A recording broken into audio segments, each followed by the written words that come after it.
Good morning. Good morning. I'm Dr. David Hansen, head of the Department of English, and welcome to the Fall 2023 Common Read, sponsored by the Department of English and by the Southeastern Writing Center. Our Common Read author for Fall 23 is Adrian Matejka. Welcome to all the students who have traveled a long way to be with us this morning. Our dual enrollment students have come from False River Academy, Ponchatoula High, Mount Hermon, and Ben's Ford Christian. Welcome. Thanks also to the Southeastern Channel for filming and live streaming these events, the Student Union staff, the Writing Center staff, and the Common Read Committee, and all of our faculty and all of our students involved in making the Common Read happen. At 2 o'clock, there will be another event when Mr. Matejka will do a reading and also a Q&A about our Common Read, The Big Smoke. About our Common Read author, Adrian Matejka grew up in Indianapolis, Indiana. You can read his first book of poems, The Devil's Garden, to learn about some of those experiences there. He then attended Indiana University in Bloomington and the MFA program in Southern Illinois University in Carbondale. Mr. Matejka has been recognized with numerous awards: the Eugene and Marilyn Glick Indiana Authors Award, the Julia Pertukina Award, and fellowships from the American Academy of Poets, the Guggenheim Foundation, the Lannan Foundation, the National Endowment for the Arts, the Rockefeller Foundation, and the Simon Fellowship for Artists from the United States. He also served as Poet Laureate for the state of Indiana in 2018 to 2019. And Adrian, not to brag, but we have 2 Poet Laureates at Southeastern as well. One right here, the great, the present Poet Laureate for the state of Louisiana, Allison Pellegrin, and also a Poet Laureate for Louisiana Emeritus, Dr. Jack Bedell. Mr. Matejka presently lives in Chicago because he is editor of Poetry Magazine, where that storied publication was first founded. Adrian Matejka likes to work with artists. You can check out this book, which he wrote with the artists Nicholas Glannon and Kevin Nyreiter. He also has worked on a graphic novel, which is relevant to our Common Read. Last on His Feet, which you see on the screen here, and it'll show you slides from that graphic novel. You can see this in our graphic novel collection and comic collection in Sims Library on the 2nd floor. But we're here for The Big Smoke. It was awarded the 2014 Anisfeld Wolf Book Award.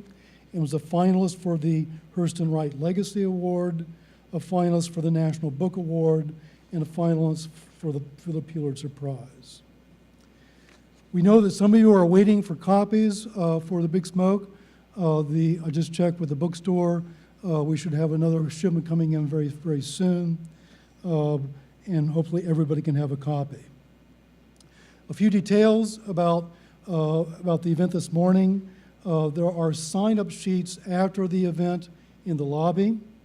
For the Q&A, for our question and answer period, we have 2 faculty members with mics who will come around to just hold up your hand when you have a question for Mr. Matejka, and so everybody can hear, and also we can hear on the live stream your question. Please remember to silence your phones. And after the event, we know particularly for our Common Read, for our dual enrollment students, you may need to return after this event and not be up to your schools and not be able to stay for 2 o'clock.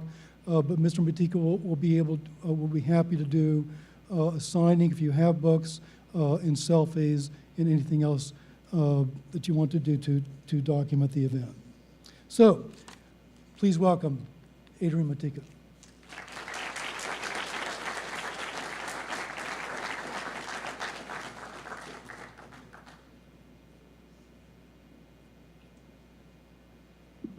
Peace, everybody. It's so good to see you all.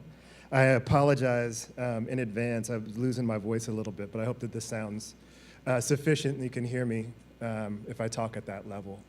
Thank you for that wonderful introduction, and thank you all for not only for your hospitality, but for taking time to read this book. I mean, I know it involves a grade, but I really appreciate you taking the time anyway. So I thought that what I would do is read a little bit from The Big Smoke, and then share some of the graphic novels, since I know that's something that's not familiar to a lot of you. For those who don't know about Jack Johnson, some quick biography. He was the first black heavyweight champion of the world. He won the heavyweight title in 1908 by beating a guy named Tommy Burns.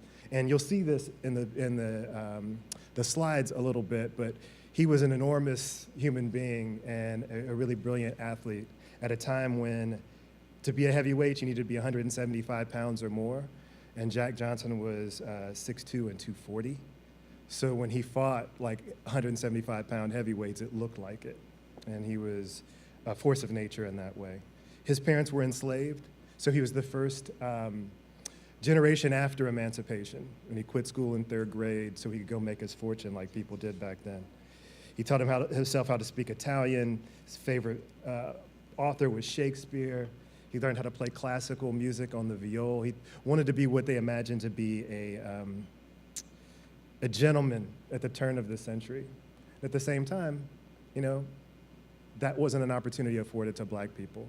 And so he had to work with a lot of things. I want to start by reading a few poems from it to give you some flavor of that, share some of the graphic with you, and then I can answer questions if you have them. I heard that some of you have to do assignments about this, so ask those questions, because I can give you the answer you need to get the grades you want. All right. The first poem I'm going to read is called Battle Royale, and it's about how Jack Johnson got his start. Battle Royale. Back then, they chain a bear in the middle of the bear garden and let the dogs loose. Iron chains around a bear's neck don't slow him too much. A bear will always make short work of a dog. Shakespeare said Sackerson did it more than 20 times to dogs and wild cats alike. And since most creatures were naturally afraid of bears, there wouldn't always be much of a show in the bear garden. So the handlers sometimes put the bear's eyes out or took his teeth to make the fight more sporting. I believe you need eyes more than you need teeth in a fight, but losing either makes a little less mean. Once baiting was against the law, some smart somebody figured colors would fight just as hard if hungry enough. So they rounded up the skinniest of us, had us stripped of trousers, then blindfolded us before the fight. They turned us in hard circles a few times on the ring steps like a motor car engine before pushing us between the ropes. When the bell rang, it seemed like I got hit from 8 directions. I didn't know where those punches came from, but I swung so hard, my shoulder hadn't been right since, because the man said, only the last darky on his feet gets a meal. This is true. The first fight that Jack Johnson had professionally, it was for food. He didn't get paid. He won, and he got to eat sandwiches. Imagine that. He was so hungry that it was worth getting into a ring with 8 other people in a blindfold just to be able to eat. And so then when he became heavyweight champion, he didn't see anything wrong with that kind of fight. Well, I should back up. Everybody knows what a battle royale is, right? I know those people who watch World Federation Wrestling and things like that know. They put a bunch of people in a cage, let them fight it out until there's one left. If you've ever read Ralph Ellison's book, Invisible Man, the protagonist of that participates in a battle royale too. But Jack Johnson used to referee them after he became heavyweight champion. So he would get in the ring in a tuxedo and a top hat and be this guest MC for these kind of fights that were just so brutal, but it was part of the way things were done back then. I want to read another poem about fighting called Prize Fighter. So Jack Johnson was around at a time where there were great changes in technology. This is when cars started to be more common. This is when trains were every place so we could go places. There weren't planes yet, but the Wright brothers, which happened shortly after that, the Titanic, you know, indoor plumbing, telephones, all of this is happening at the same time with Jack Johnson, and he loved cars.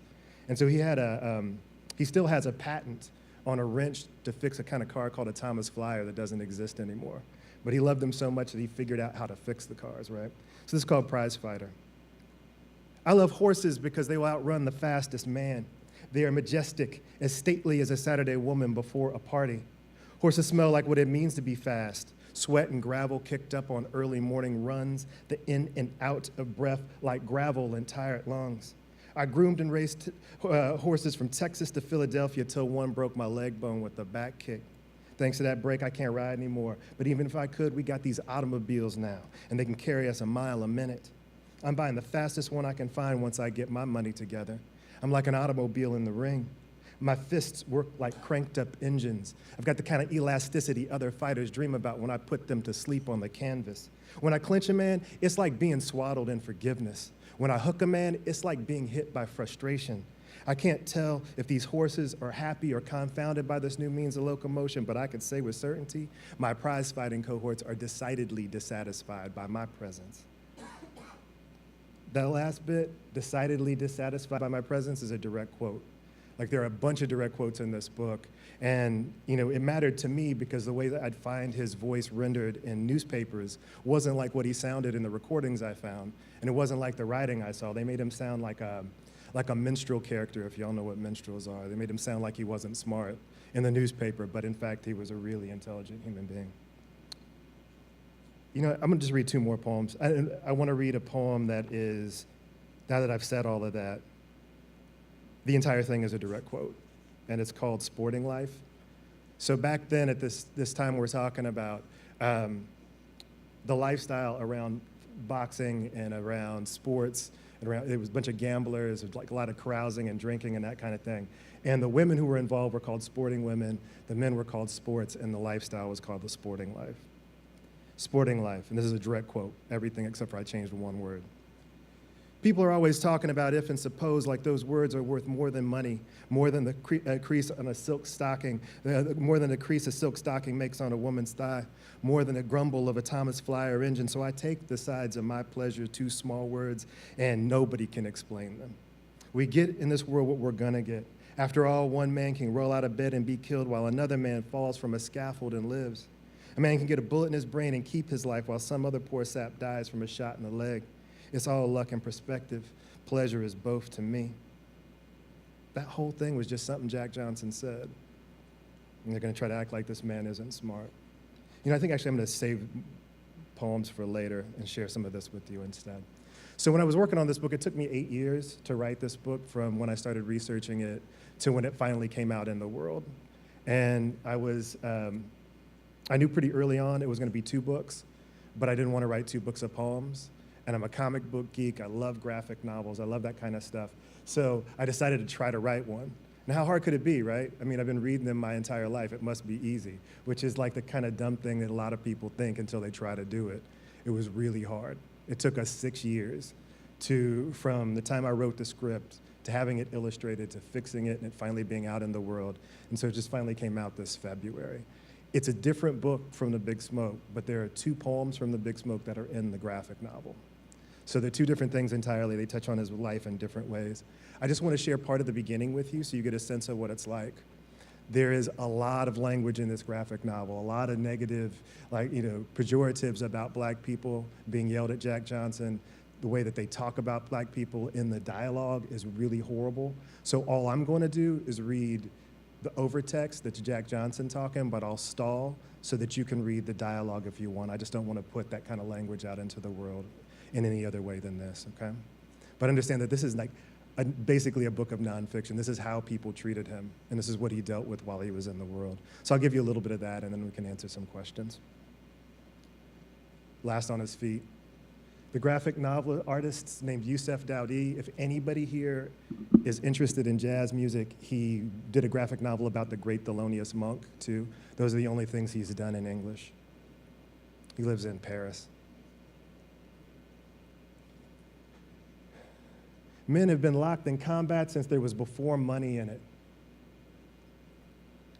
They fought with their hands, they fought with rocks and sticks, they fought over pretty women, they fought over meat and who got to sit next to the fire on winter nights. Prize fighting is just a more entertaining version of those prehistoric battles, and I'm the best battler there ever was. July 4th, 1910, dawn came like a comeuppance. The old men in Reno said they'd never felt the sun so close. It was the kind of hot that makes water disappear from your glass like magic and boils sweat on the forehead. Eggs fried without a fire. One man's cigar lit on its own. That didn't stop the 20,000 spectators who came in automobiles, on horseback, and by a horse-drawn wagon. trains ran from all parts of the country every 30 minutes. When there wasn't any more room to squeeze inside, fans rode on the tops of the trains. Better to tie yourself to a locomotive than miss the battle of the century. Of course, Tex Rickard picked Nevada as home for our contest. Of course, he picked Reno. Reno, where divorces were as easy to get as a shot of whiskey and just as cheap. Gamblers, sports, prostitutes, and fight fans filled the streets and came with all the cash they could carry. Almost all the bets were on Jeffries.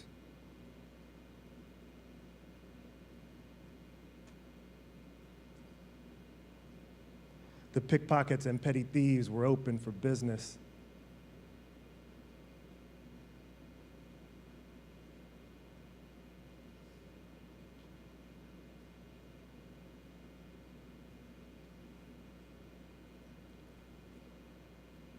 Tickets sold as quickly as they were printed. Only 16,000 of the unruly fans managed to get one.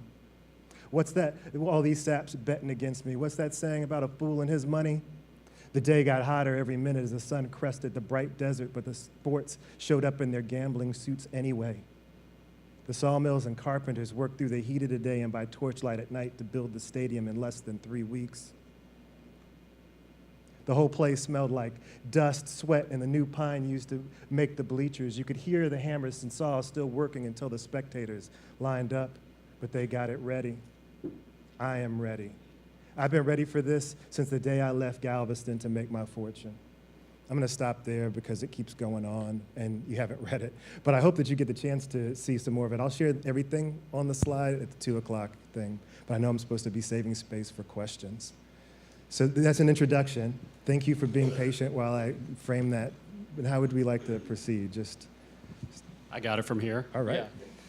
Yeah. So we have one mic that's going to be going up this aisle, one mic that's going to be going up this aisle. So all you need to do is hold up your hand. We'll give you the mic, and you can ask your question. If you'll just stand up and, I guess, say your name and ask your question. All right? Does anybody have one? Yeah. Good. Pass that down.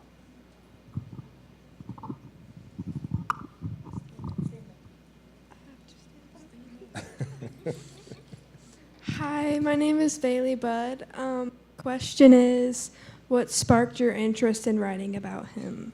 Thank you, Bailey Budd. I appreciate it. And thanks for being the first person to ask a question. It's always the toughest. We were just talking about this a little bit before we started. I got interested in Jack Johnson because of my mother. My mom was a big boxing fan. And so in the 1970s, when I was a kid, we would watch fights. It was just on regular TV. You know, we'd watch Muhammad Ali and the great heavyweights. And she was really deep into these fights. And, you know, and if the person that she was cheering for didn't win, she would say a much less polite version of F that guy, he's no Jack Johnson. And I had no idea what that meant or who Jack Johnson was. And so years later, I saw a picture of him. And I thought I might write an essay about learning about boxing in this non-traditional way through my mother. And the more I learned about Jack Johnson, the more I realized that it was a whole other story, and my part of it really wasn't relevant. So I never wrote the essay, but I wrote these 2 books. And when I was poet laureate, my mom, who's retired, would show up to the readings all the time, you know. And she'd be in the front row because she didn't have anything else to do, I guess. But when I was reading from this book, the people would ask questions like the one you just did. Well, how did you get this started? And my mom would turn around. I can answer this question for him. And she would like field questions because she knew all of the answers. And her attitude about it was, "You're welcome, son, for giving you this book." So it was my mom. My mom was the person who got this started. Thank you for that. I'll go here and then here next.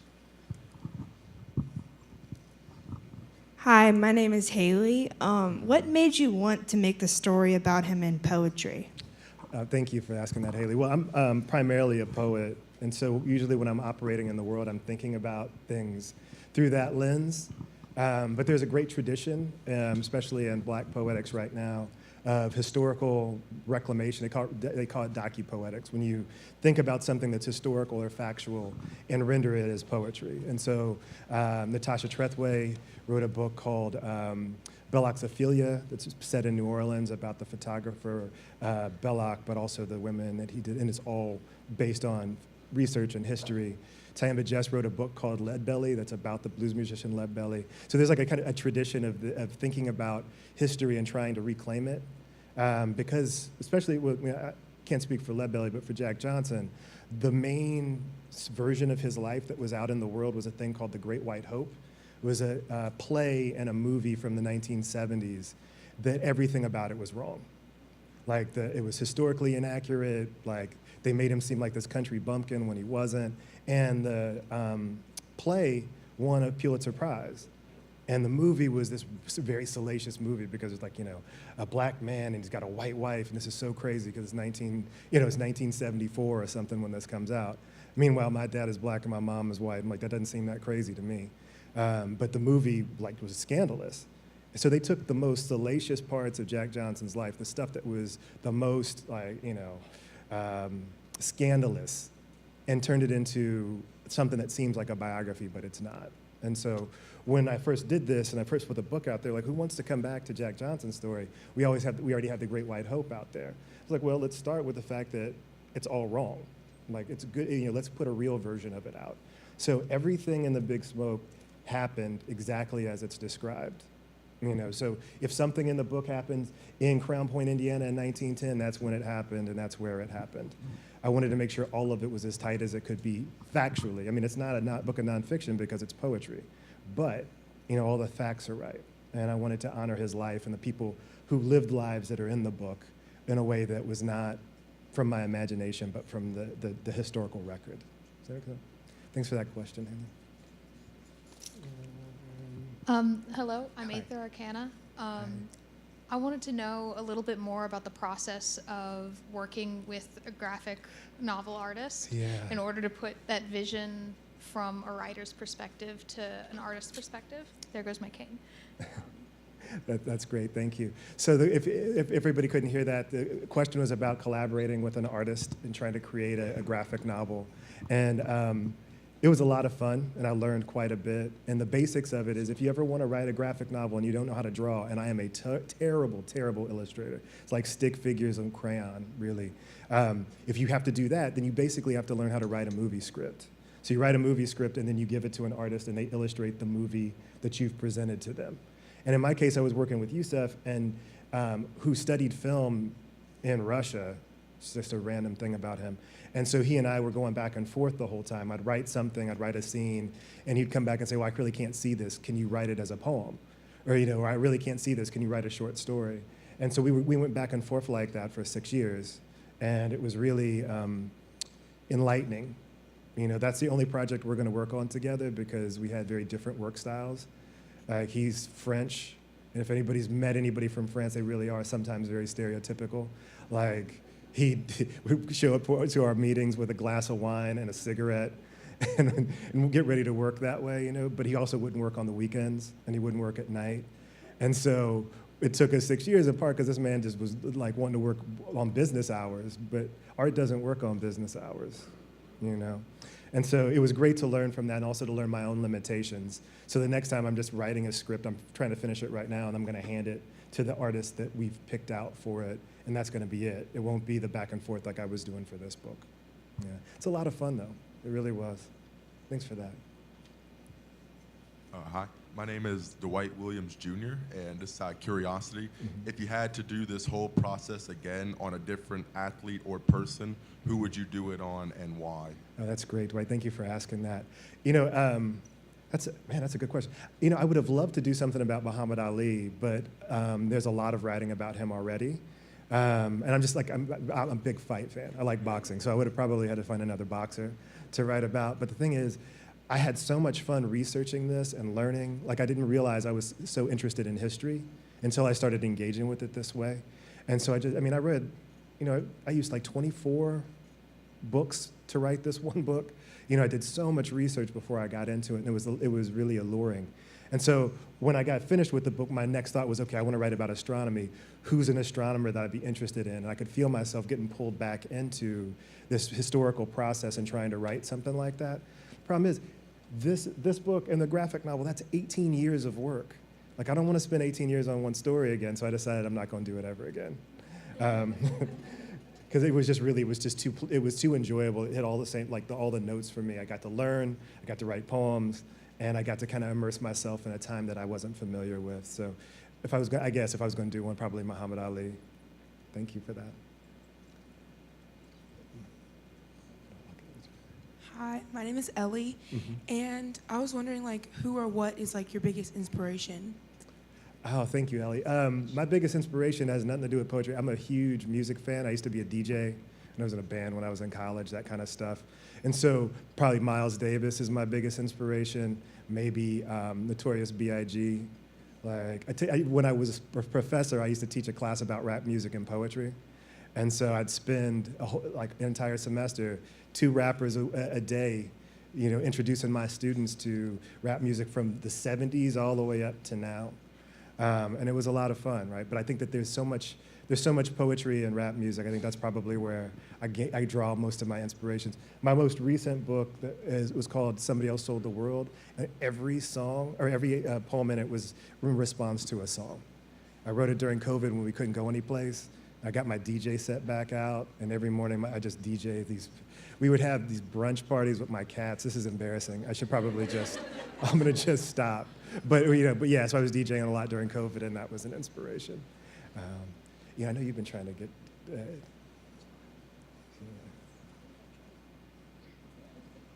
Sorry, Hi. Hi. My name's my name's Alexia Richardson, and my question was: were there any emotional struggles that you faced when writing these 2 pieces of literature? Yes. So the question is about the emotional struggles of writing this book. Listen, there is a ton of stuff that's difficult and problematic in this book, right? So when I was writing The Big Smoke, my daughter was maybe 2 years old, and and I'm trying to write these poems about domestic violence. And I've got a little girl, her mother, and they're in the house with me, and I had the worst time. I couldn't work on it when she was around. So whenever they go back to Atlanta to see my in-laws, that's when I would write those poems. Like it was so hard for me to think of, like trying to imagine what it would be like to be a physically abusive person, and trying to render that inside the poem, especially from the voices of the women in the book. It was hard, and it took me. I didn't realize how harmful it was to me until later. Months after the book had come out, and I was trying to read from the poems, I couldn't do it. I never read those poems. And this book has been out at this point for 10 years, and maybe 3 times in 10 years have I read any of those poems, because I just can't, it's just too much. They needed to be there. It was really important to make plain that this, while he might have been this superhero in the ring, he was a problematic person outside of it in some ways. And it felt to me if I didn't write about it and I left those voices out, then I would just be erasing them the same way that they'd been erased to start out with. When I was working on the book, there's a ton of stuff about Jack Johnson. There's newspaper articles, there's videos. Like later on, I'll show some film from Jack Johnson. There are audio recordings, all of this. And then he had these 3 women that he ran around with, and there's nothing about any of them. One of them, Etta, his wife, there's one letter from her in the archive. It's from when she killed herself and apologizes to her mom for doing it. It's the only text I could find of hers. Hattie had no record at all. And then Belle had a record, but it was a court record where they're actually asking her questions and she's responding to them. So she had a lot of stuff, but only about this one thing. And I think when you get into the history of this kind of stuff, it happens often, right? There'll be some famous man and then this orbit of people around him, most often women, who are a lot of times more interesting than he is, and they don't get any run because we're all kind of consumed with the person who's at the center, right? Any one of the women in this book could be their own books. I just wasn't the one to write. That wasn't for me to write. That's for somebody else to write, So thank you for that. It was really awful, but I'm glad we got through. There's somebody else we do. My name's Kirsten Fletcher, and I was wondering, did you ever get writer's block, and how did you overcome it? Okay, so the question is, if you can hear it, did I ever get writer's block, and how did I overcome it? I don't subscribe to writer's block. I know it exists, I know it happens to people, but I had a teacher, Yusuf Kamanyaka, who taught me that if you work on multiple projects, you'll be okay. There's always something. And so I always have more than one thing happening. So when I was working on The Big Smoke, I was also working on the book that came out after it. And when I was working on the book that came out after it, I was working on the graphic novel. And so if I get stuck on one thing, I can go to another thing. And then throw in the fact I got an art space in my office and a DJ set, and if I really get stuck, I'll go cook. Like, I just try to figure out something to do that's creative because I have a full-time job, not a lot of time, and if I've got 2 hours to write, I have to make sure something happens in that 2 hours because nobody's gonna make the space for me. So it's not the most useful thing when it's like writer's block for an essay or something, but in the creative process, I always have multiple things happening so that if I'm not feeling it not feeling like going back to 1910 that day, I can just go DJ for a while. So I try to have something else to keep me stimulated. Thank you for that. Any questions? Oh, hi. Hi, my name's Madison, and what advice can you give to a young writer that's just starting out? Thank you, Madison. The best advice that I can give to any young writer is to read more than you write. Like, spend time in the books, see what people are doing, because that's how you figure out what it is that you want to do, right? There's an idea somehow that artists just make art, and it's just there, and it's not that. All art has rules, and you can't break them unless you know what they are.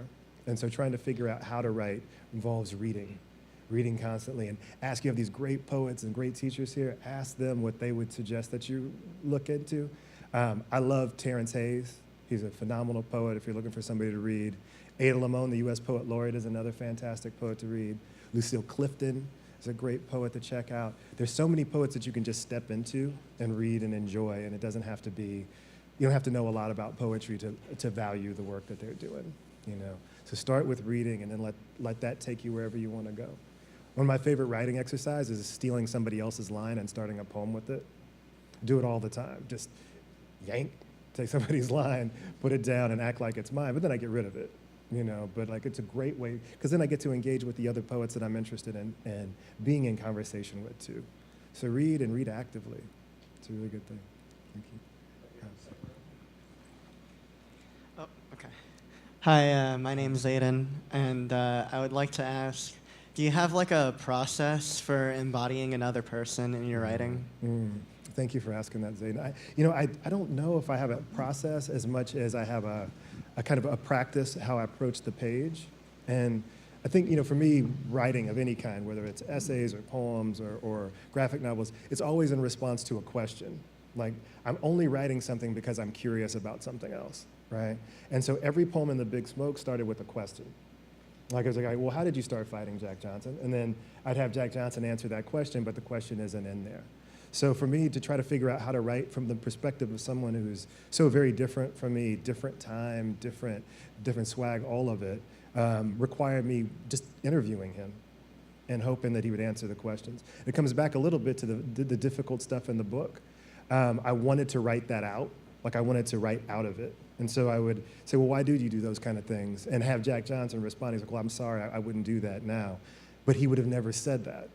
So those kind of poems, when I was trying to get him to talk the way I wanted him to talk, like I was trying to protect him in the 21st century, when he doesn't want to be protected, right? They all ended up on the cutting room floor.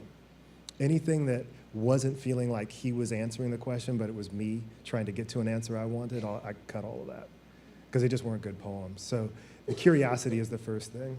If you have questions that you want to ask Napoleon or ask, W.E.B. Du Bois or whoever, that's how you start, is by asking the question, and they can choose to engage or not. Thank you for that. Hi, my name is Shauna Williams, and I wanted to know, out of all the other careers that you could have chosen, what inspired you to become a poet? Oh, thank you, Shauna. I think my dad asked that same question. My father, who passed away not too long ago, was one of the vice presidents for Blue Cross Blue Shield. So he was like, "What in the world are you trying to do writing poems? I don't even know what that is as a career, right?" Now I don't think that I found poetry as much as poetry found and like sort of saved me. Like I said, I was in a band when I was in college. So I used to write song lyrics, but I didn't think that they were poems. And I worked at, this is so strange to say, I worked at Amazon.com when it was a startup. And so I had this version of my life where I was going to be like an internet mogul. And somewhere in the middle of it, I was like, okay, I either do this. When it started to look like it was, so for people that don't know this, Amazon started out as a bookstore. That's it. They just sold books. And that's when I worked there. And so it was this really radical version of book selling that then became this world-eating thing that it is now, you know. But there was a point at which I was sitting there and I was like, either I'm going to become this thing, which would have made my dad very happy, because I'd have been like the capitalist that he was always trying to get me to be, or I'm going to lean into my creative self and see where it takes me. And so I know it's not polite to talk about money, so I won't talk about it directly, but I will say that I was 44 years old before I started making the same amount of money I was making when I was 24 working at Amazon as a teacher. It took me until I was 44. So walking away from it had all kind of repercussions. And it was just poetry that drew me that way. You know, it felt like the only way that I could see the world in a manner that would help me to survive was with poetry there kind of to help me. Because that's what poems do, right? If you write a poem, it gives you agency, it gives you the ability to say your truth. And if you don't say your own, somebody else is going to say it and they're going to say it wrong. You know what I mean? And so poetry is an empowering act. And I realized at that time that either I was going to be empowered by money, and I was going to be empowered by this kind of space I was in, or I was going to be empowered by art and try to live a different kind of life. And so I was lucky that it worked out, because I can only imagine when I brought my first book to my dad, then he understood. But that was like 10, 12 years later after I'd quit this job and really moved away and been, you know, like living a kind of life that you would imagine a poet would live. You know, lots of top ramen, you know, like not going out very often, no TV, you know. Yeah, I think that other version might have been fun, but it wouldn't have been gratifying. Thanks for asking that. Yeah. My name's Carl LaBeouf, and in the 8 years you spent researching and studying Jack Johnson, what life lessons did you get from it? Oh, that's a really great question. Thank you for that. You know, the life lessons, I think the life lesson I learned is that, you know, you can never be too confident in yourself. Like you need to stay humble. Even if it's in a sport like boxing, even if it's a space where it feels like being proud and being sort of braggadocious is a good thing. I mean, they came for this guy, and he couldn't even see it. He's standing up there thinking everybody loves him, and they hated him, you know? But he couldn't get out of his own way to understand that. And he was so confused by the hatred. Like, he couldn't figure out why they would come for him after his wife killed herself, and then he got remarried in a couple of weeks. Like he thought he was, I mean, he was, but he thought he was so important that he was beyond that stuff. And so to see him live his life without ever really understanding what was going on around him was a reminder that we always got to stay vigilant, you know, and move the way that you want to move, not the way that you feel like you're supposed to. So he had, like, I think the Big Smoke kind of ends when he's at his apex. Right, like this is the most famous he's going to be. It's the richest he's going to be. It's the most. If he was popular at all, he was infamous. He wasn't popular. That's the pinnacle of this person's life. After that, everything goes downhill. His wife kills herself. He gets convicted of Mann Act charges, runs and tries to leaves the country to avoid the U.S. Like everything happens and none of it's good. He ended up in prison, you know, finally. And when he came out, he still couldn't understand that the world had changed and he hadn't changed at all, you know? And so when I see that life being lived in that way, well, I understand what he was, in some small way, the pressures he was under. In a very small way, I understand them. It just is a reminder, like, got to be careful. And he was not careful at all. He just was living his life. And we see this from contemporary athletes too. We're just out in the street rolling out. I don't want to be on a screed, but one of those things that confuses me to no end is how wealthy people won't just call Uber. You know, like why in the world would you ever put this stuff at risk? And Jack Johnson was constantly putting his career at risk with his behavior. So when I look at that, I think, yeah, it's a reminder to keep a lookout. Thanks for asking that. Good evening. My name is Dariana Smith. I was wondering, when you was writing the poem, Somebody Else Sold the World, what was your influences, and how do you describe your writing process while you were writing? Because quarantine was around. Like, how would you describe that? Yeah, I was sad, right? Like, that was really hard. I mean, this is one of the things. I mean, we're sitting in here, and I was sitting up, and I looked back, and I saw you, and I was like, my God, here you are. Look at this. We're all in a room together again, finally, and that made me so happy. So when I was working on Somebody Else Sold the World, there's do y'all know who David Bowie is? People know David Bowie? Okay. So David Bowie had this song called The Man Who Sold the World, and it's based on a poem by a really obscure poem by this guy named Hugh Mearns, and it's called Antagonist, and it's about a guy who's walking down the stairs in his castle and he sees an apparition. So he sees this ghost. And David Bowie took that and turned the ghost into the commodified version of himself, like the rock star version. So he's walking down the stairs and runs into himself, and he doesn't like it. He doesn't like this commodified version of what he sees. And I kept thinking about in that moment how we are sitting out here doing the work we're doing or trying to do work, but we're trapped at home. And the people who are supposed to be taking care of us aren't trying to take care of us at all. You know, like the government's not helping, the local government's struggling, everybody's struggling. And it feels like we just got sold out. So that was how that whole project started, was it felt like instead of us being able to care for one another or being cared for in the ways that we try to think of ourselves societally, we weren't doing any of that. You know, I saw it, I don't know if this was true for everybody else, but on my street, before COVID, everybody was friends. We'd be doing these things and have barbecues and cookouts. COVID happened, that whole place shut down. Nobody was helping each other. They were just hiding, you know, and there were elderly people on our street who had nobody who could take care of them. So we would try to help, but it was just it was a wild thing, you know? So inside of that, I started writing those poems, trying to figure out how to survive. And yeah, so that was the beginning of it, was what am I supposed to do when I can walk around the block, but that's it. You know, there's no more ketchup at the store. What am I going to do now? You know, like just over there trying to, like, I don't know if anybody still got these hoarding aspects, but I do. I got lots of cans of tomatoes and extra ketchup. Like I keep being afraid we're going to slip back into it, even though we're not. Who needs 12 things of mustard? But thanks for that.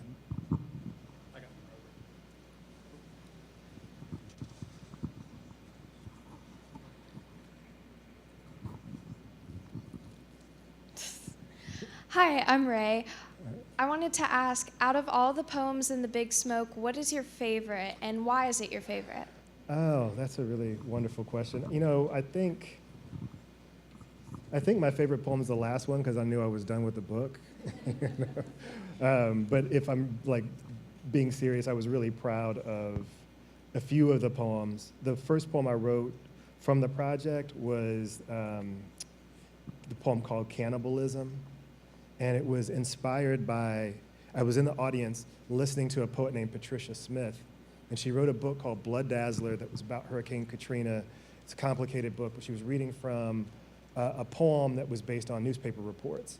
And in the newspaper reports, they were talking about the way that people in the Superdome were acting, like black people in the Superdome, like stealing from each other and this kind of stuff, and none of it was true, right? But they were talking about it in the paper that way, and it reminded me of some of the research. And I'd found this newspaper article was talking about the Great Storm in Galveston in 1900, and they were using the exact same language about black people in 1900 as they were using in 2000 and whatever that was, 2005. And so they were talking about like the exact same language, looting and pillaging, like murdering people and raping people. None of the stuff actually happened, but they described, like, you know, they demonized like black people in both of these situations in the same way. So when I was flying back, at that time I was living in Oregon, and when I was flying back on the plane, I started writing that poem. So it was the first one I wrote, was Cannibalism. So that's one of my favorites, just as a, it's not the best poem in the book, it's just one, like maybe personal favorites. That one, and then Il Trovatore about at the very, near the end. Those are my two favorites. Thank you for asking that. Yeah. Hi, my name's Matthew Perez. My question is, in your opinion, what was the biggest obstacle you had to face while writing this graphic novel, and how did you get through it? Oh, thank you, Matthew. The biggest obstacle was the artist. I'm teasing. He was great. It really was learning how to collaborate. That was the biggest obstacle because it took us a while. We are great friends and you can just spend all day talking, but like that's different. It's like collaborating with someone is not a friendship, right? Because you have to be able to stand there in a kind of way and honor your vision while also figuring out how to respect theirs as well. So anybody who's been in a band knows this. It can be really problematic. That's why they implode sometimes. You know, I had practice because I'd done some collaborative work with two very dear friends, and that was easy, and it was a lot of fun. So to work with someone who was not in my same, I don't know, friend group like that, like somebody who it was just supposed to be professional, but we got along really well. It took a little while to figure those things out for both of us. And I'll just give you an example. In the graphic, there were multiple scenes with Jack Johnson's wife, Etta, in the book. And so it's so important to me. Etta's like the most important character in these books in a lot of way to me. So when we're doing it, Yusef kept trying to take those sections out because he didn't want to mess with them. He just wanted to draw the boxing. And I was like, no, man, we need this in here. Otherwise, it's just a dumb rock'em sock'em robot book. Like, we need to have some kind of emotional texture, and it comes from her. It doesn't come from them. And so we like just went back and forth about this the entire time. And so she's still not in there as much as I would have liked, but in the end, he was able to see what I was trying to do narratively. And if I hadn't figured out how to just say, no, look, like, I wrote this. I'm gonna need you to settle down trying to change it. Like, I had to get to that point with him. And there were other places where he did that with me with the art, and he was right. One of them was the very end of the book, and he kept sort of resisting my ideas, and his ideas were right. So much better than what I was trying to do. But that learning how to collaborate was tough at first.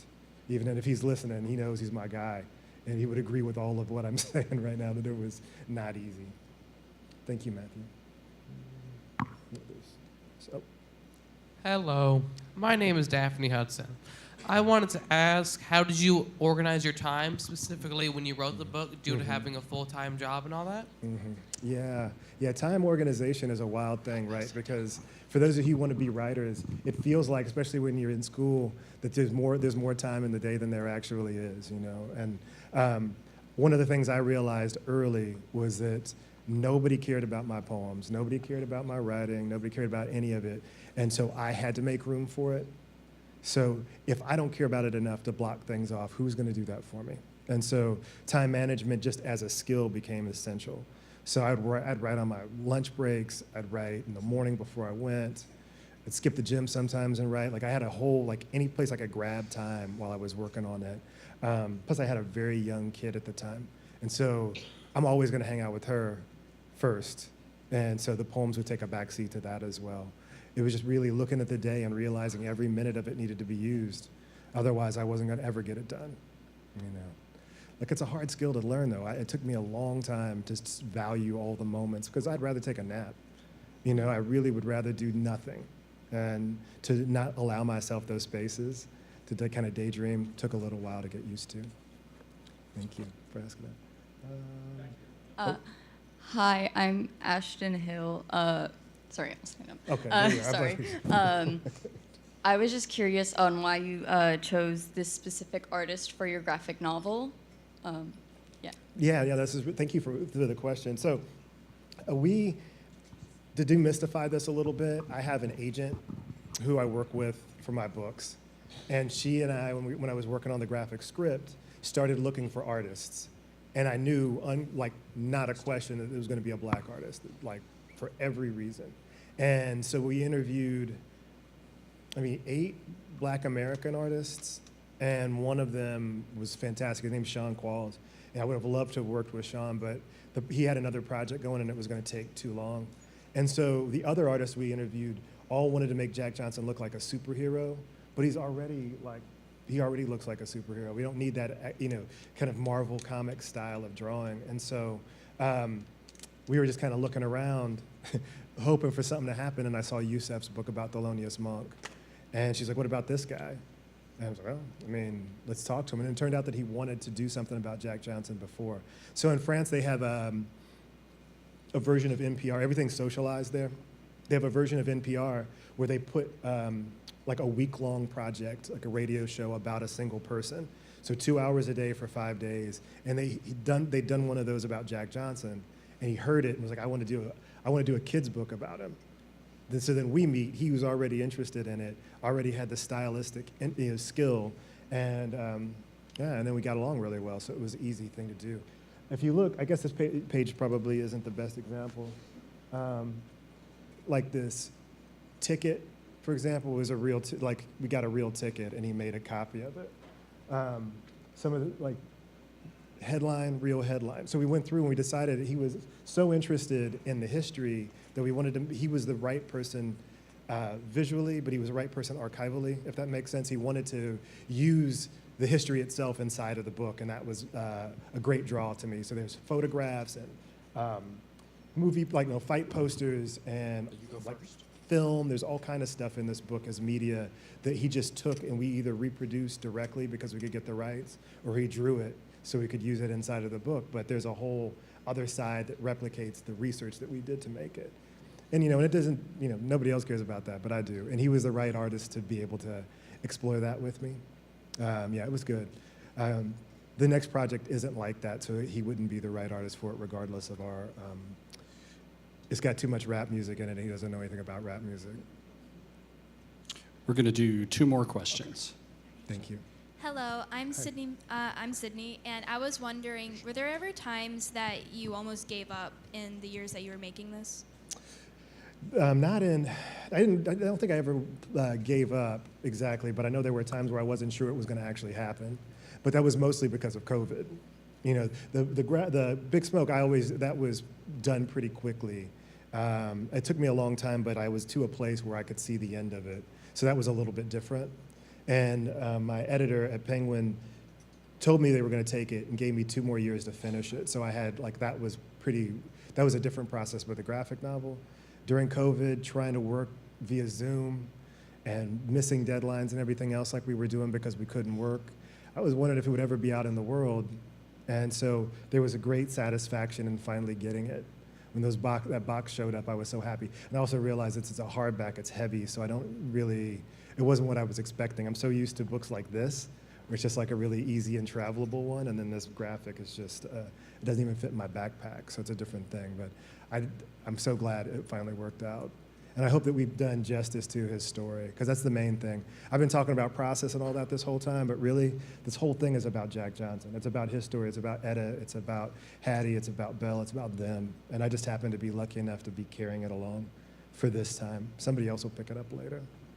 Yeah, okay. My name is Tim, and in this book, I've noticed that you like to use a lot of figurative language in this book, especially metaphors. What are some of your favorite metaphors from the poems of the Big Smoke? Oh man, that's a tough one. I think that I love all of them, but I think that's why I like Il Trovatore so much, because it's got not metaphors but similes, like this running, like row work, like that sort of that running simile thing. I like that a lot. Most of my favorite, I know I keep coming back to rap music, but most of my favorite metaphors and similes are in rap. Just thinking about Lil Wayne, real G's moving silence like lasagna. That's that kind of simile or metaphor is the thing that really hits. That's much cooler than the stuff that I write. But I like Il Trovatore. If I was going to pick one, that would be the one that's got the stuff that's most interesting. Thank you for that question. That's a great question to end on too, right? That was the last one? Or no? Yeah? Okay, that's it. Thanks, everybody. Thank you.